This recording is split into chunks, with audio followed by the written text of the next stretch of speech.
Hey Kitty, can you read me story, please?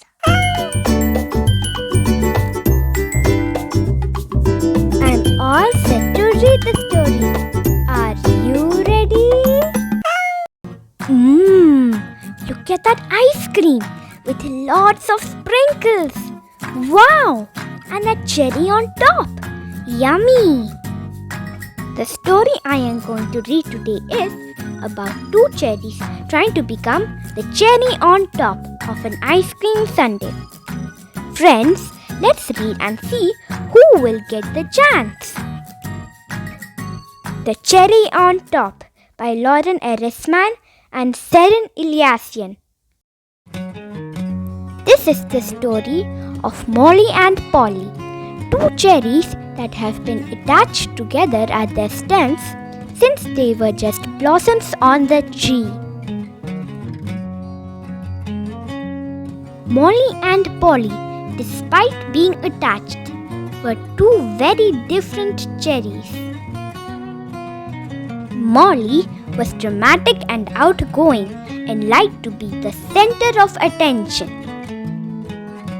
Polly liked to take things slow and steady and preferred things to be perfect and proper.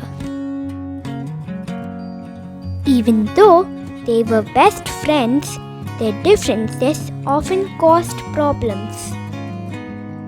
While Molly liked to run and be the first cherry to the picnic, Polly liked to take her time and see all the sights along the way.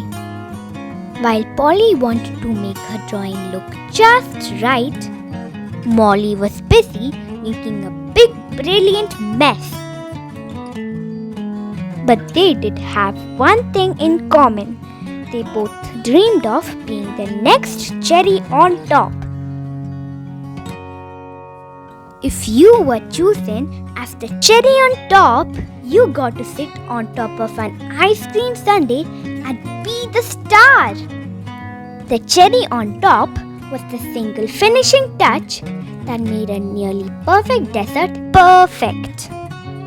Molly wanted to be the star. Polly wanted to make a perfect dessert. Neither could fulfill her dream while they were still attached. So, when Sunday Fun Day arrived, Molly and Polly were very excited. When they got to the front of the line, they met the cherry in charge. You need to run really fast in opposite directions to break your stems apart, he said. They decided to give it a try. And finally, their stems were separated and they were free to do things their own way. Polly carefully counted all the sprinkles on her way up her sundae, and it was the perfect number. 100 sprinkles is the exact amount I need for the perfect dessert, she said. I don't have to wait for Polly. I can just run right up, said Molly as she jumped over the whipped cream.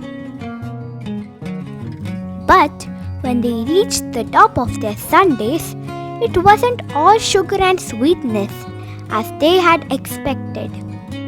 Isn't it great up here, Polly? Molly asked, looking to her side before remembering that she was alone. This made her feel like she had a pit in her stomach. It was the same story over on Polly's Sunday. I miss Molly and all her excitement and energy. I wish she was here cheering me on, she said.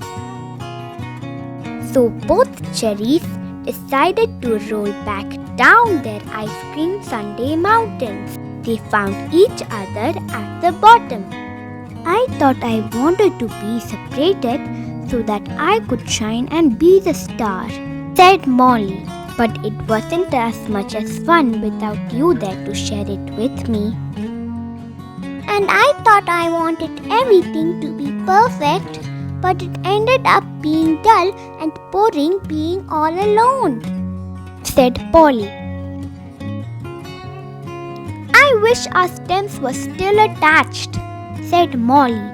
Me too, said Polly. I have an idea. They hugged and then carefully twisted their stems until they were tied into a knot.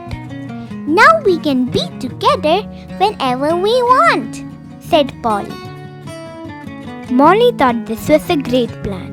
Sometimes we can be apart when we need a little break, like when I want to try it for the next school play. Or when I want to sit in the sunshine and read a book, agreed Polly. But when we want to play jump rope games or enter a two-stemmed race, we can still be together like we used to, said Molly. That's the end of the story. Have you ever felt like Molly and Polly and wanted to be separated from your friends or siblings? Sometimes I feel like that. But then I realized we should accept the differences and cherish the moments being together. Hope you enjoyed the story. See you next time with another book. And don't forget to like and share this story with your friends. Bye.